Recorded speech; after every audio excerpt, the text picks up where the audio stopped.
안녕하십니까. 춘천에서 전해드리겠습니다. 강원도에선 춘천 7명을 포함해 코로나19 확진자 31명이 나왔습니다. 춘천 확진자 가운데 1명은 외국인으로 경기도에서 일하는 것으로 알려졌고 확진자 7명 모두 감염 경로를 조사하고 있습니다.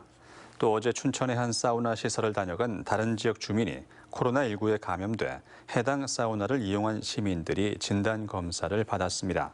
이 밖에 원주 15명, 속초 3명, 홍천 2명, 철원과 횡성, 고성, 강릉에서 각각 1명씩 발생했습니다.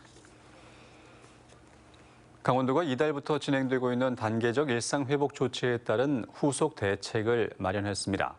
강원도는 오늘 비상방역대책회의를 열고 거리 두기 완화에 따라 생활 방역을 강화하고 마을별, 업소별 자율 방역을 유도하기로 했습니다.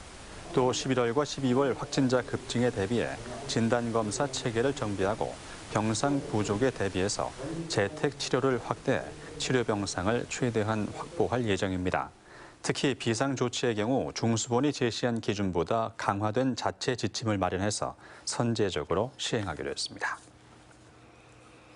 박태환을 뛰어넘을 한국 수영의 미래로 불리는 황선우 선수가 강원도청 실업팀에 오늘 입단했습니다. 서울 최고 3학년인 황선우 선수는 지난 도쿄올림픽 자유형 100m에서 아시아와 세계 주니어 기록을 잇따라 경신하고 지난달 국제수영연맹 월드컵 금메달을 차지하며 2022 항저우 아시안게임과 2024 파리올림픽 메달 기대주로 급성장하고 있습니다. 강원도체육회는 오늘 황선우와 계약서에 최종 사인했다며 전폭적인 지원과 체계적인 훈련을 뒷받침할 계획이라고 밝혔습니다. 춘천시가 빠르면 다음 주쯤 옛 캠프 페이지의 도청사를 신축 이전하는 안을 수용할지 말지를 최종 발표할 계획입니다. 춘천시는 공원 부지인 캠프 페이지에 도청사 신축이 가능한지와 해당 부지에 창작종합지원센터를 함께 지을 수 있는지 검토하고 있습니다. 춘천시는 불필요한 논란을 차단하기 위해 빠른 결정이 필요하다며 실무 검토를 조만간 마칠 계획입니다. 김장철을 맞아 수확이 한창인 배추에서 무름병에 이어 갈색 줄무늬병까지 발생해 배추 재배 농가에 비상이 걸렸습니다.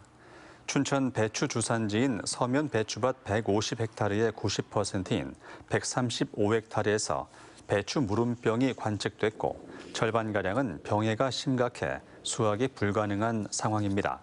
춘천시 농업기술센터는 종자와 생육 환경 등 발병 원인을 조사하고 있습니다.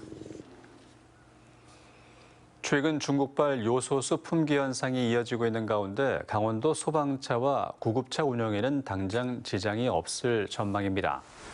강원도 소방본부는 현재 소방서별로 석 달가량 사용할 요소수를 확보했다며 소방 차량 운영에는 문제가 없다고 밝혔습니다. 다만 요소수 품귀 현상이 장기화할 가능성에 대비해 전문 업체와 추가 물량 확보에 나서고 있다고 덧붙였습니다. 현재 소방차는 80%가, 구급차는 90%가 요소수를 사용하고 있는 경유 차량입니다. 춘천시가 내년부터 초등학교 입학생에게 10만 원의 입학 축하금을 줍니다. 춘천시는 교육비 부담을 줄이고 초등학교 입학을 축하하기 위해 춘천 시민은 물론 외국인에게도 10만 원의 축하금을 지급한다고 밝혔습니다. 입학 축하금은 춘천 사랑 상품권으로 지급할 예정이며 읍면동 행정복지센터에 신청하면 됩니다.